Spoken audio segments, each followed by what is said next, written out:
Bienvenidos a nuestra primera edición de Café con IFA, un espacio para conversar amenamente con invitados especiales sobre temas de interés para toda la membresía de IFA Panamá. Esta es nuestra primera edición organizada por el Comité WIN, uno de los varios comités de trabajo que se han organizado al interno de IFA Panamá.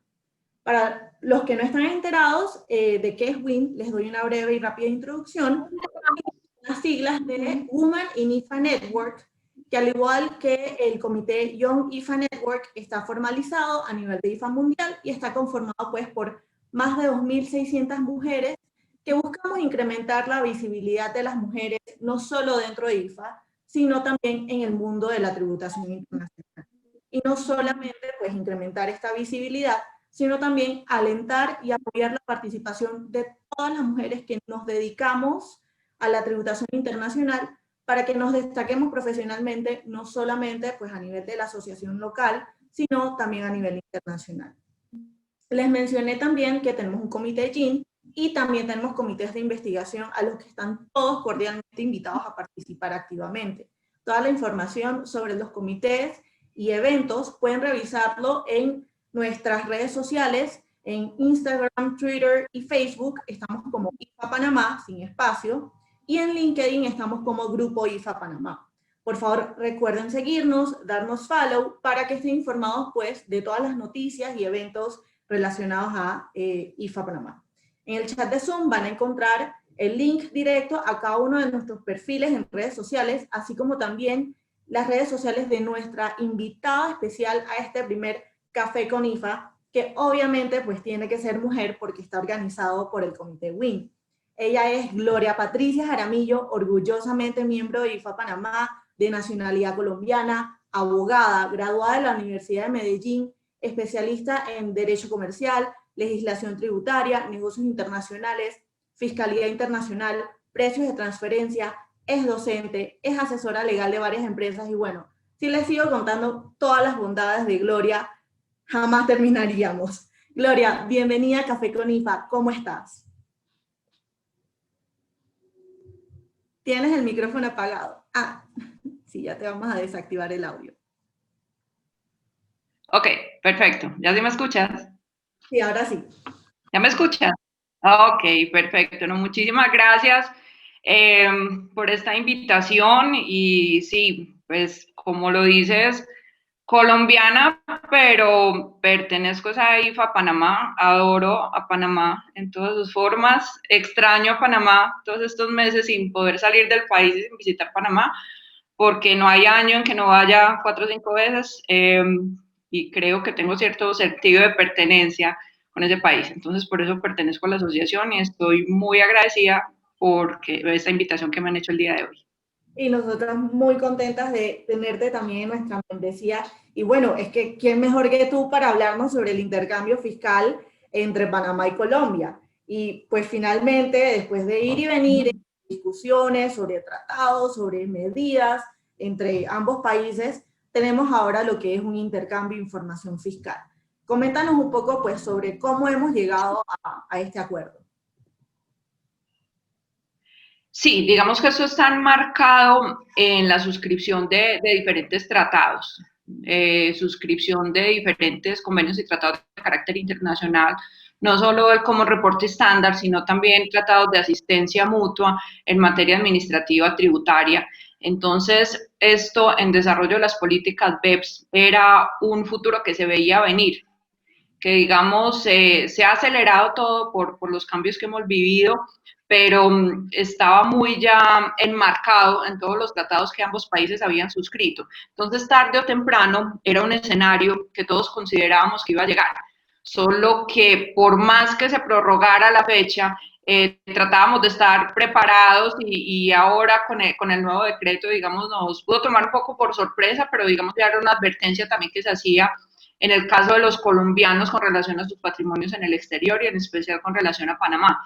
Entonces esto se viene ya en desarrollo de todos los convenios de intercambio de información, del Common Report estándar, de los convenios de asistencia mutua en materia administrativa, la MAC, etcétera, que de todas maneras se marcaban este futuro de transmisión de información por parte de Panamá a Colombia. Sí, y Y entiendo pues que ya el primer intercambio de información con Colombia se dio hace poco, ¿cierto?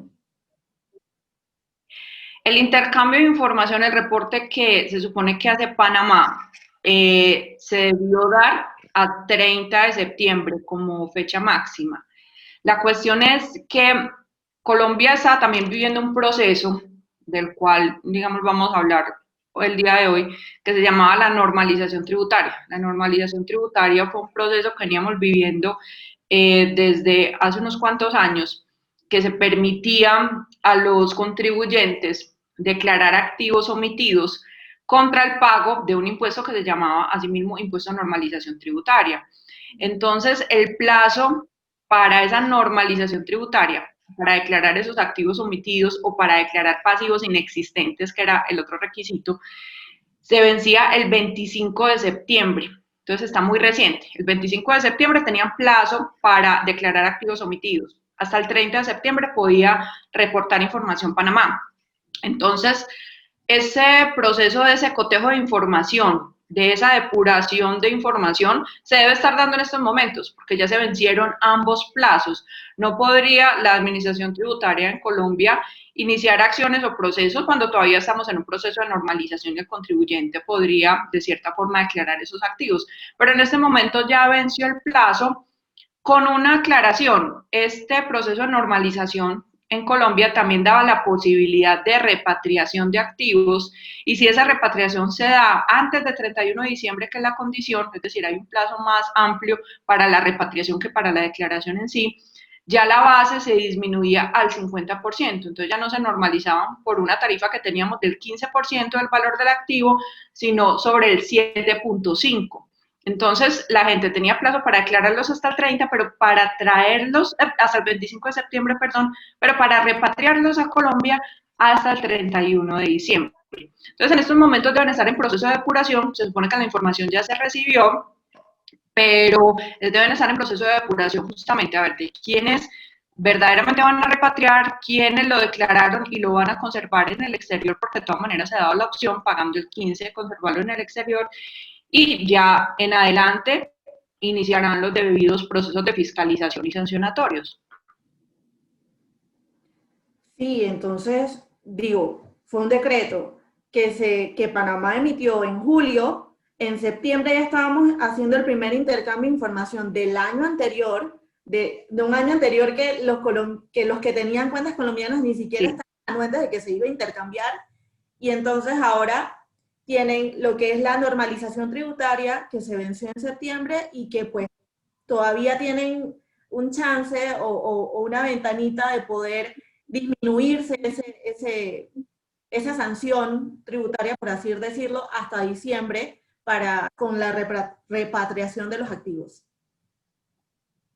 Pero hablando de sanciones, Sí, así es. hacer la declaración y además de eso no se iba a hacer la repatriación de los activos, ¿qué sanciones estarían sujetos los residentes colombianos?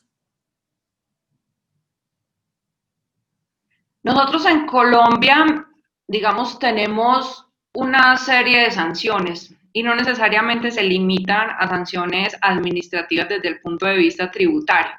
Obviamente, desde el punto de vista tributario, tenemos sanciones por omisión de activos que llegan hasta el 20% del valor del activo omitido, pero en estos momentos nuestra legislación cambió y al mismo tiempo hay sanciones de carácter penal que tienen incluso pena privativa de la libertad y eso hace un poco más riesgoso el hecho de omitir un activo. Entonces, dependiendo del valor del activo, puede incluso tener sanciones de carácter penal.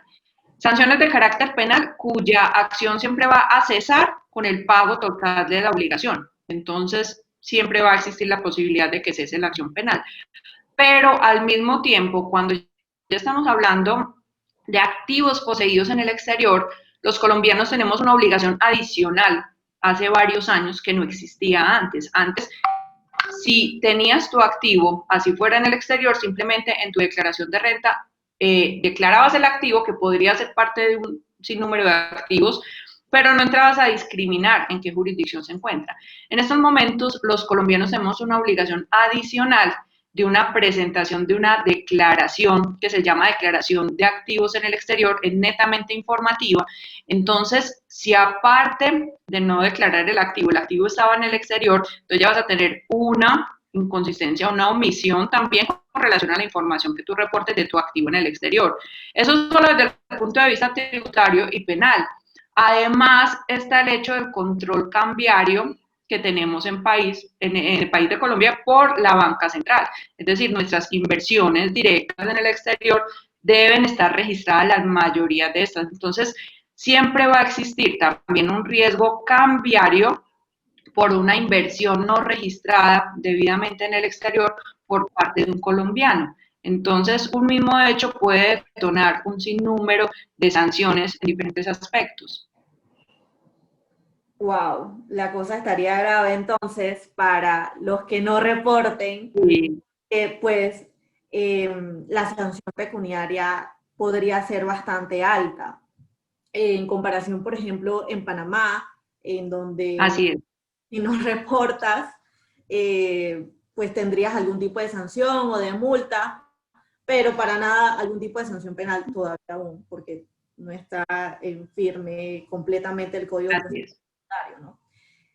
Algo porque pues la definición de residencia fiscal aplicable a la información que intercambiamos con Colombia es en base al estándar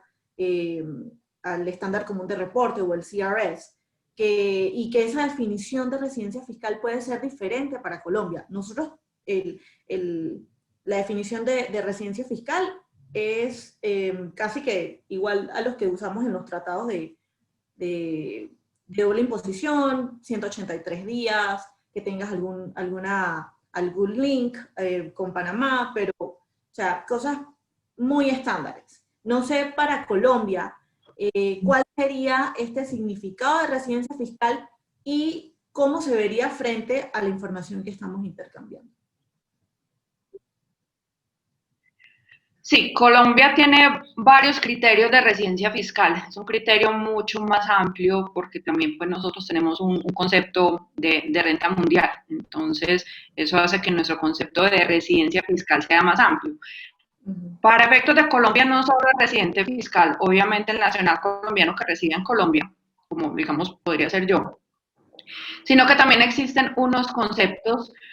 Aparte de los 183 días en un periodo de 365, digamos que es un concepto ya muy generalizado en la legislación no tanto doméstica, sino mundial, está un criterio de un fuero de atracción para aquellos colombianos que residen en el exterior. Entonces, el colombiano, nacional colombiano que reside en el exterior, pero que tenga en Colombia su centro de intereses vitales o más del 50% de sus ingresos son de fuente colombiana o más del 50% de su activo o patrimonio es de fuente colombiana, se va a seguir considerando residente en Colombia para efectos fiscales. Fuera de eso hay un criterio adicional. Colombia desde hace unos años tiene lista de jurisdicciones, digamos, no cooperantes o no, sí, de lo que podríamos llamar comúnmente paraísos fiscales. Esas jurisdicciones no cooperantes, si esta persona entonces está domiciliada en una de estas jurisdicciones, se consideran para efectos fiscales a un residente en Colombia, así sea un colombiano que tenga ya su residencia fiscal. Se desconoce esa residencia fiscal y se considera todavía residente en Colombia para efectos fiscales. Entonces, ese fuero de atracción hace que se amplíe un poquito el concepto de residencia fiscal para todos estos propósitos. ¿Y cómo estamos actualmente ante Colombia? ¿Somos un paraíso fiscal? Después de 2014, que digamos se dio un error diplomático y administrativo de incluirlos en ese listado, que sigo pidiendo excusas a nombre de mi país, a la República de Panamá verdaderamente. Después de eso, que duró menos de 2 semanas, nunca más obviamente se volvió a incluir a Panamá. De hecho, nunca más se volvió a cambiar el listado. Este listado de jurisdicciones se supone que todos los años iba a ser actualizado en el mes de septiembre. Sí. Después de lo que pasó con Panamá, que duró más o menos 10 días y se sacó Panamá del listado y se sacó un nuevo listado, nunca más se volvió a actualizar. Esto fue en 2014. lo que significa es que llevamos 6 años con el mismo listado de jurisdicciones no cooperantes. Obviamente no se incluye Panamá. Para nosotros, Panamá es, sobra decir, de gran interés, no solo desde el punto de vista de la inversión directa, sino de exportaciones. Es verdaderamente un mercado muy natural para Colombia. Entonces, ya ese error, ya aprendimos la lección, jamás en la vida esperemos que vuelva a suceder, pero no, para nosotros es totalmente transparente el tema de Panamá, y más ahora, pues, ante la cooperación y ante el reporte de la información, que era siempre, digamos, el punto álgido de esta discusión, el tema de reporte de información y de la cooperación en información. Sí, y bueno, Panamá de hecho desde el 2014 ha avanzado un montón en temas Así es. de compliance, en temas de transparencia. Hemos suscrito un montón de acuerdos de intercambio de información, así que creo que volvernos a poner en esa lista está bastante difícil. No, Y, no pasará. sí. Bueno, para mí este intercambio de información entre ambos países me parece pues que tiene mucho más beneficios para la DIAN en Colombia que para la DGI en Panamá. ¿Tú qué opinas al respecto? Estoy de acuerdo y justamente por el sistema de nuestra renta mundial versus la renta territorial en Panamá. Para nosotros, Colombia es un país donde se ha incrementado muchísimo la tarifa de renta en personas naturales. En personas jurídicas tiende a disminuir, pero en personas naturales se ha incrementado muchísimo. Entonces, eso hace que se busquen estas opciones, que el colombiano veía a Panamá como su país más cercano, su mercado más natural. Acá en Panamá existen casi todos los bancos colombianos tienen su filial panameña, entonces era muy natural para el colombiano tener su activo financiero en Panamá.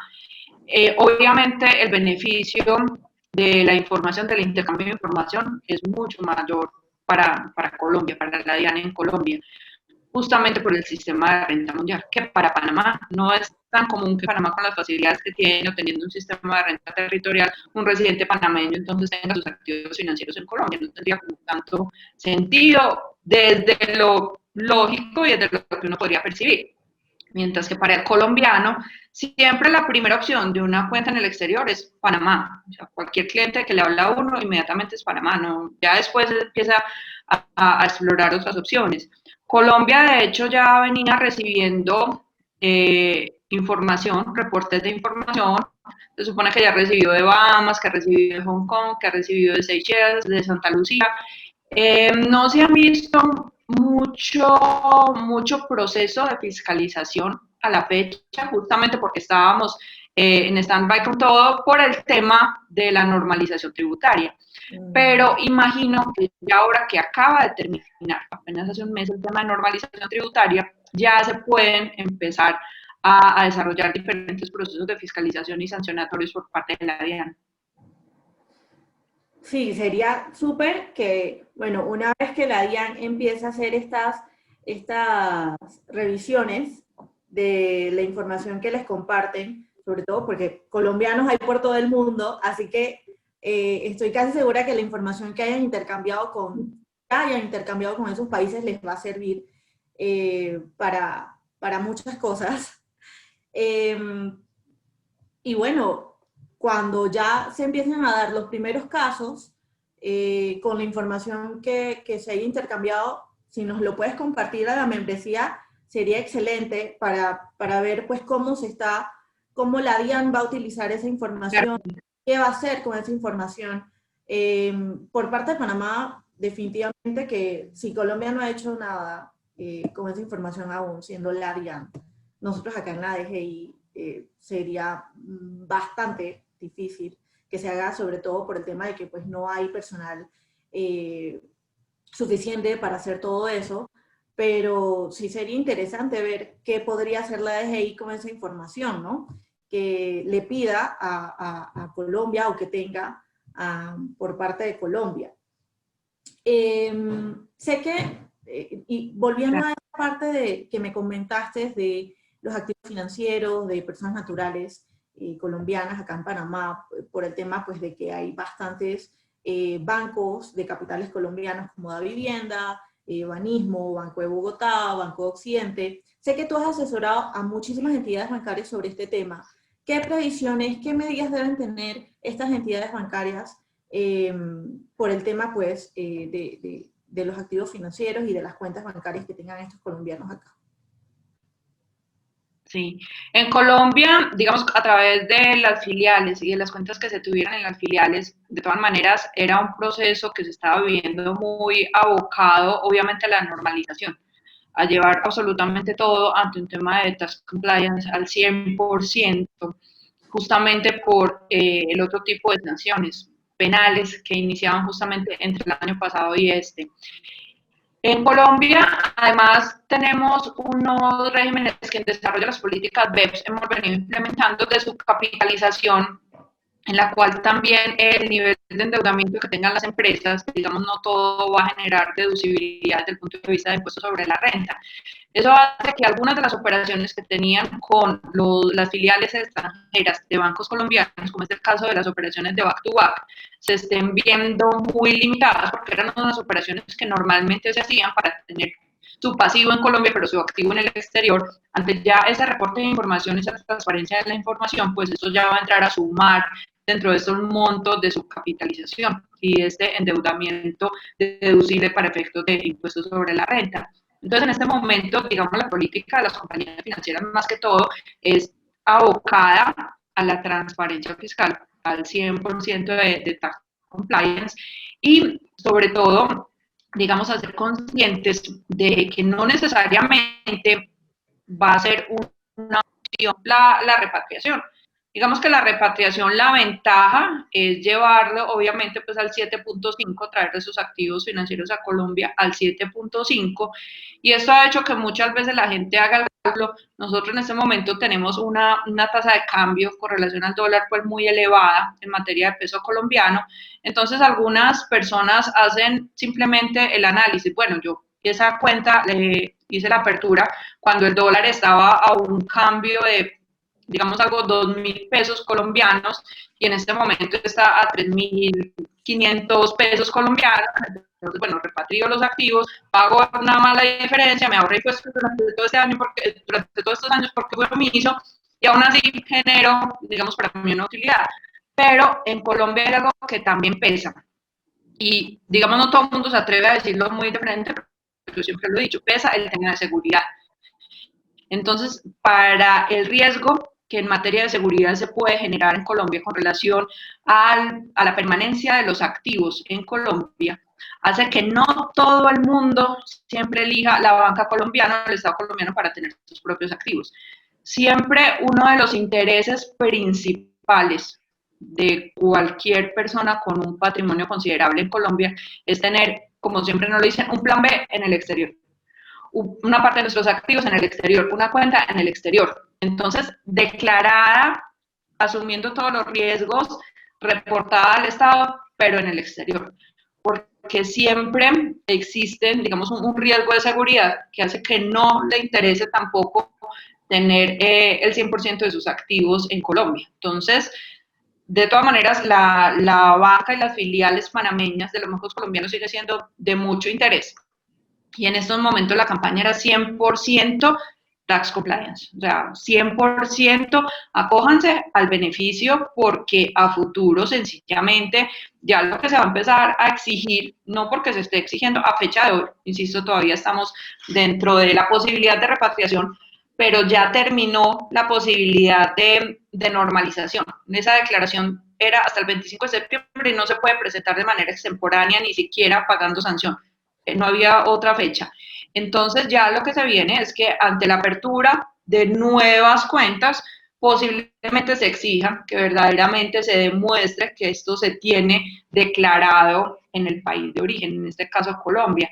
No porque se esté haciendo así a la fecha, pero puede ser esta una de las políticas que se implemente justamente. Ya se le dio la oportunidad, ya en estos momentos es sanción penal la que se viene, entonces verdaderamente es un riesgo que tampoco se quiere correr porque también hay unas sanciones extensivas hacia estas entidades, al menos por parte de Colombia, aunque por jurisdicción pues, no se podría llegar hasta allá, pero para efectos de la entidad bancaria en Colombia puede ser, digamos, difícil propiciar este tipo de actuaciones.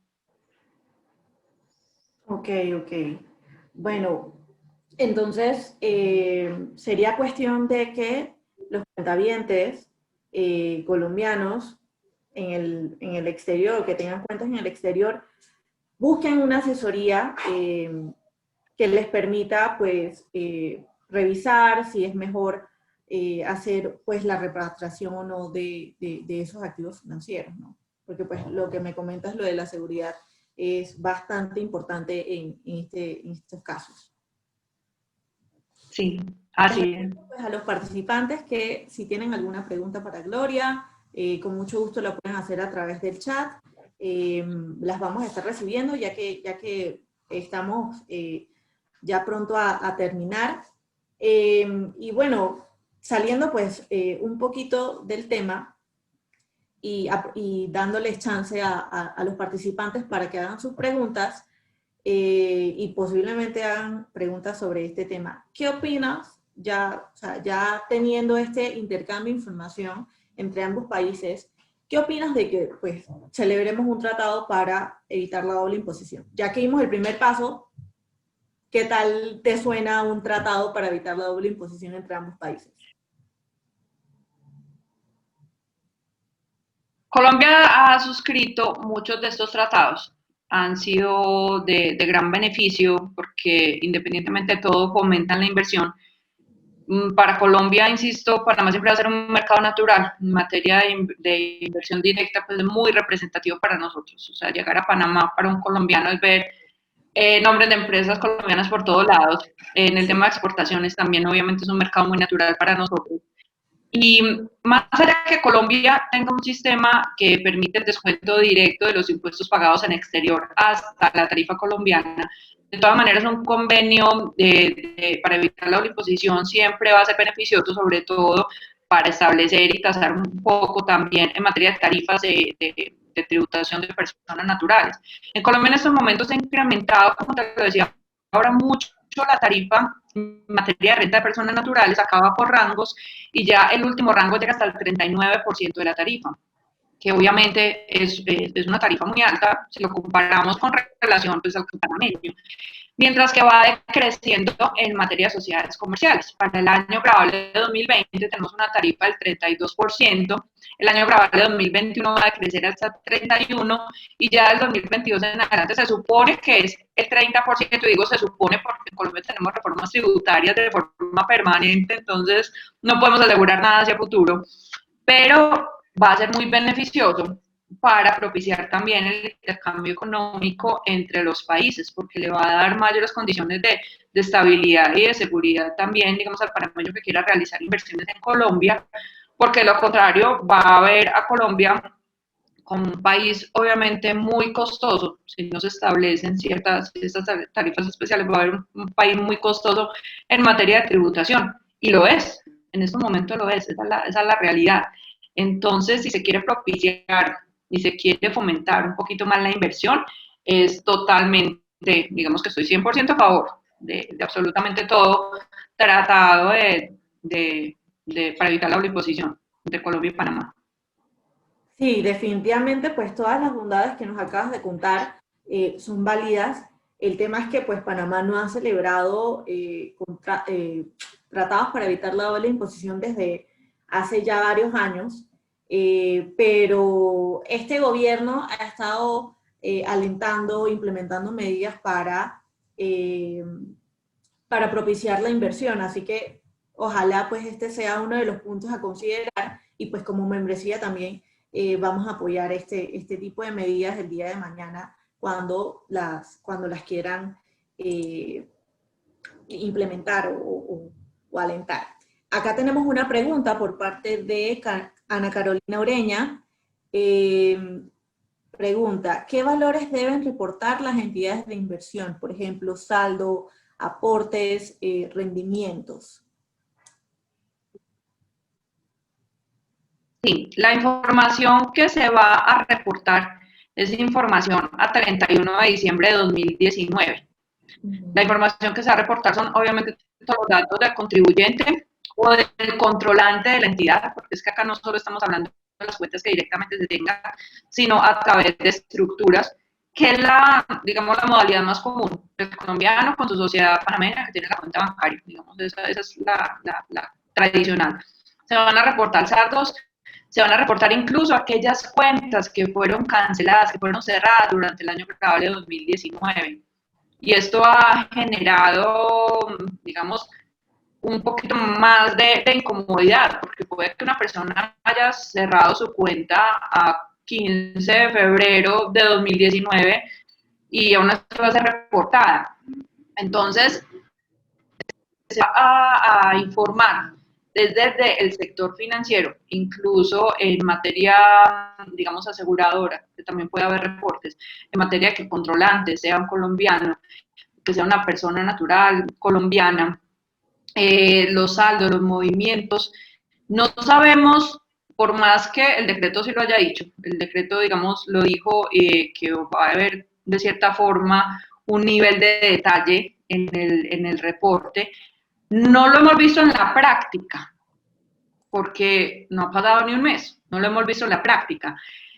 El temor, y digamos, porque lo hemos vivido con otros países que nos han hecho reporte, es que tan exacta sea la información, que se ha vivido con otros países que nos han hecho reporte, y en este caso, hablo por ejemplo de unos casos puntuales de unos clientes que se hizo reporte de Isla de Man. Se hizo reporte de Isla de Man a Colombia, supuestamente de saldos a 2017, los hicieron unos reportes y los requerimientos hace 2 meses, y los saldos no correspondían, era una cifra loca que verdaderamente el contribuyente logró identificar esta cifra como la cifra con la que había hecho la apertura de la cuenta muchos años atrás. Ni siquiera correspondía con una cifra a cierre de 2017. Y no es que cuando la autoridad tributaria en Colombia te requiera, te dé el detalle de cómo llegó a esa cifra, simplemente de los requerimientos que han estado llegando a otras jurisdicciones, es de vea, tuvimos información de que tal país reportó a tal año tal valor cerrado, no se sabe dónde salió, no es ni siquiera el saldo con que cerró ese año. Entonces, si bien se dice que es saldo a 2019, a 31 de diciembre de 2019, también se van a reportar incluso las cuentas que han sido cerradas. Ahora bien, en Colombia existe, si bien existe la obligación de declarar el activo en el exterior, no todo activo en el exterior hay obligación de registrarlo desde el punto de vista de inversión colombiana en el exterior. Se debe registrar cuentas de compensación, pues porque obviamente estas tienen una obligación de reporte mensual ante el Banco de la República y trimestral ante la DIAN. Se debe registrar toda inversión directa en sociedad y en otro tipo de activos, pero por ejemplo las cuentas libres, una cuenta bancaria libre que yo pueda tener en Panamá, no tengo obligación de registrarla ante el Banco de la República propiamente. Cuando hago el giro, yo sí obviamente digo bajo el numeral cambiario respectivo, voy a girar porque tengo una cuenta en el exterior, pero no están sujetas a registro. Si bien sí las tengo que declarar como un activo en el exterior, aunque ya esa declaración de activos en el exterior va también a depender de unos montos que, por decirlo, digamos en dólares, es más o menos $20,000, dependiendo de si superan ese valor, tengo no que presentar esa declaración de activos en el exterior. Pero entonces no toda cuenta en el exterior va a ser registrable. Eso no significa que si no le dije a Colombia que esos activos hacían parte de mi activo total en mi declaración de renta, no voy a estar siendo misa. Entonces, muchas veces la gente está creyendo, pero es una cuenta libre, el banco la va a reportar, sí, yo la tenía en 2019, pero no importa. Yo tengo allá el equivalente a 200 millones de pesos, pero eso solo supera los topes para presentar mi declaración de activos en el exterior. Entonces, lo que estamos esperando que se envíe esa información verdaderamente de los saldos a 31 de diciembre, de toda la identificación de la persona o del controlante de la entidad, porque así se va a hacer, y de las cuentas que hayan sido canceladas o cerradas durante el año grabable de 2019. Entonces, como apenas lo supimos en 2020, pues obviamente ya no hay absolutamente nada que hacer con relación a un año que ya cerró. Ese es el problema y esa es la angustia que estamos viviendo en estos momentos. Ok, ok. Bueno, la verdad es que definitivamente se necesita una asesoría tanto colombiana como panameña para este tipo de, de cuentas que hay que revisar, si las debes de reportar o no, ¿no? Acá tenemos una continuidad de la pregunta de Ana Carolina. ¿Cuáles son las diferencias en cuanto a las responsabilidades de reporte de las distintas cuentas reportables? Por ejemplo, comparando entre las cuentas bancarias, fideicomisos, entidades de inversión, aseguradoras. Creo que la medio respondiste hace un poco, pero no sé si quisieras volver a reiterar la respuesta. Este es un intercambio de información financiera, de información de interés tributario de carácter financiero. Entonces, acá todo lo que serían entidades que conformen el sector financiero van a ser las que van a hacer verdaderamente el reporte, las que van a proporcionar el insumo de la información. Acá, en principio, no entrarían otros tipos de reporte. Es decir, acá este no va a ser un reporte que nos va a traer el hecho de que un colombiano sea propietario de un apartamento en Panamá. Esa información no va a estar reportada acá. Es una información propiamente de carácter financiero por parte de entidades financieras. Entonces, todo tipo de activo financiero, todo tipo de activo que integre entidades financieras son los activos que van a estar reportables. E insisto, como es 2019, nada se ganaba un contribuyente colombiano con entrar en pánico y decir, bueno, voy a cerrar mi cuenta en Panamá en este momento ya que supe que salió el decreto. ¿Qué sentido tiene? O sea, ya la foto a 31 de diciembre de 2019 la tomaron. Sí. Ya el movimiento de 2019 se supo. Entonces, verdaderamente no es que sea algo, que sea una información manipulable o demás. Pero claro, es el sector financiero, netamente financiero, lo que se va en estos momentos a presentar. Y la responsabilidad es la misma para todas las entidades que tengan que reportar, sean aseguradoras, sean entidades financieras como bancos, fideicomisos, entidades de inversión, etc. Acá tenemos una última preguntita por parte de Gintax, de José Romero. Él pregunta, en cuanto a la repatriación de activos financieros, si una persona con residencia fiscal en Colombia tiene un portafolio de inversión con una institución financiera en los Estados Unidos y en ese portafolio de inversión solo hay acciones emitidas por empresas que no son colombianas, ¿cómo se podría llevar a cabo la repatriación de ese portafolio y qué pasos habría que llevar a cabo? La repatriación en Colombia tiene una serie de condiciones también.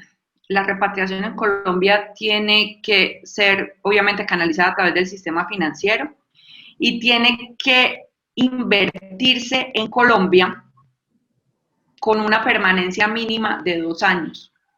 Entonces, no toda repatriación va a ser, digamos, aceptada desde el punto de vista de repatriación.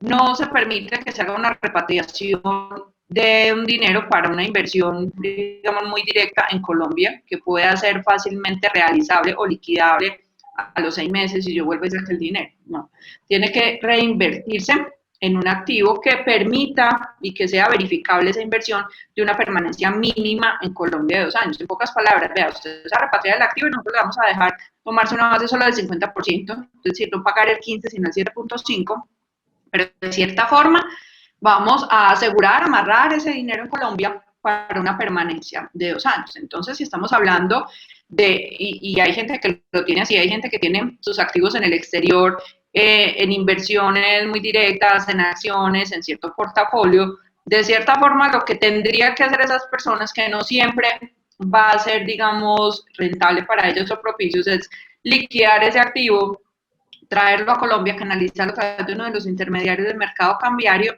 e invertirlo en Colombia, en otro portafolio o en otro activo financiero que garantice al menos esa permanencia de 2 años.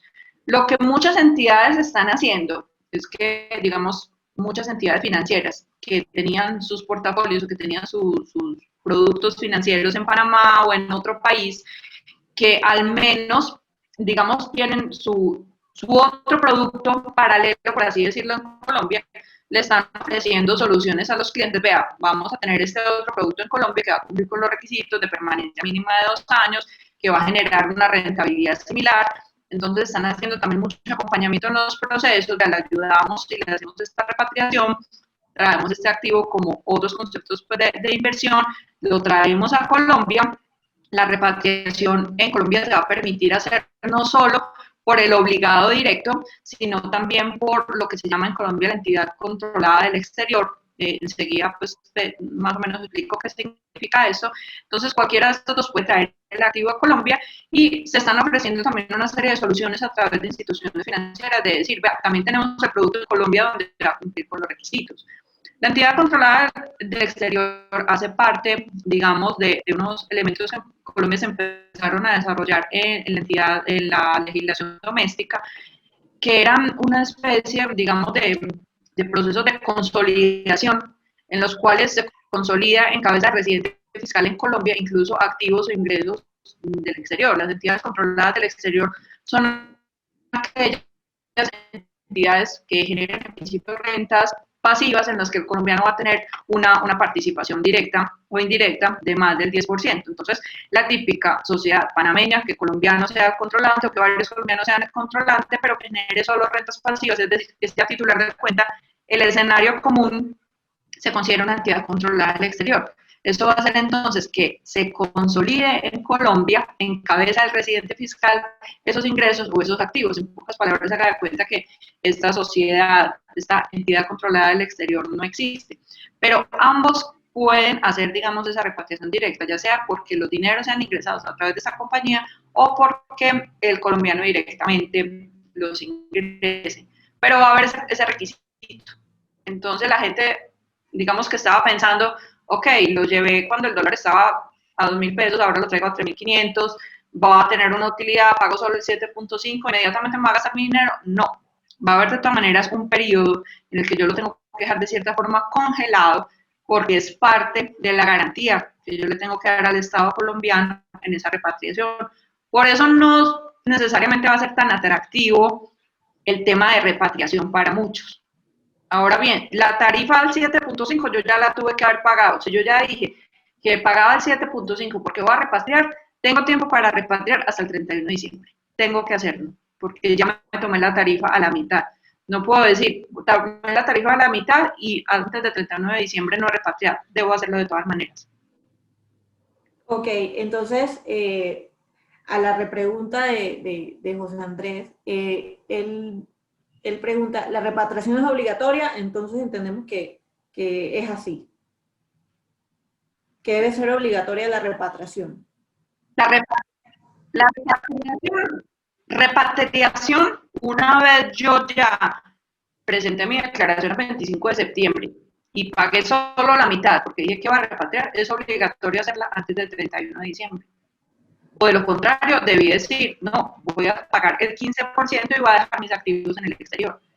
Entonces, de todas maneras, eso es un tema muy controlado, porque como en Colombia absolutamente todo tiene ese control cambiario y la repatriación tienen que hacerla obligatoriamente a través de un intermediario del mercado cambiario. Yo no puedo decir, voy a traer mis divisas en efectivo o voy a traerlas en varios viajes por menos de $10.000 que me permiten. No, no puedo hacer eso. Tengo que repatriarlas a través de un intermediario del mercado cambiario que es el que va a reportar la información entre el Banco de la República de Colombia. Entonces es muy controlado, verdaderamente muy controlado. Ok, ok. ¿Y quiere decir entonces que el cuentaviente tendría que liquidar el portafolio que tiene en Estados Unidos?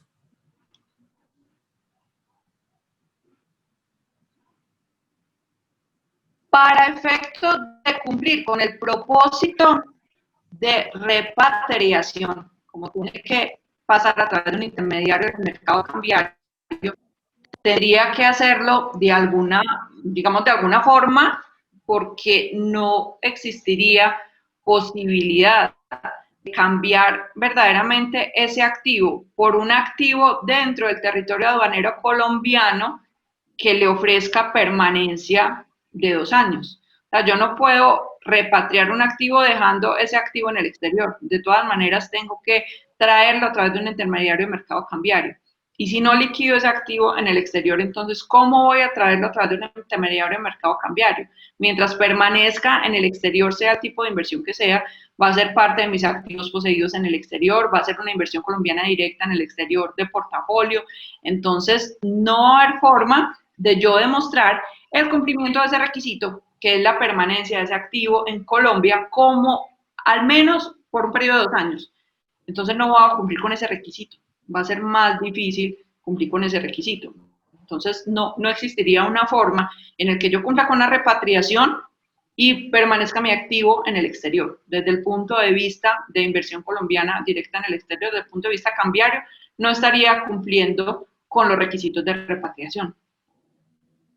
Ok, bueno, para mí ha quedado bastante claro, ojalá que pues para José Andrés de Gintax también. Eh, Te quería pedir, bueno, ya hasta ahora no hay más preguntas, te quería pues dar las gracias por parte de IFA Panamá por regalarnos tu tiempo en el día de hoy y antes de que se nos acabe el tiempito, si nos podemos tomar una fotito con la tenerla aquí mientras nos ponemos screenshot. Muchísimas gracias. Creo que ya. Listo. Muchísimas gracias nuevamente, Gloria, por acompañarnos. A todas las personas que estuvieron conectadas en el día de hoy, muchas gracias por estar acá con nosotros y esperen pues, el próximo Café con IFA por parte de IFA Panamá. Buenos días a todos. Muchas gracias. Saludos Chao, para gracias. todos en Panamá. Chao. Chao.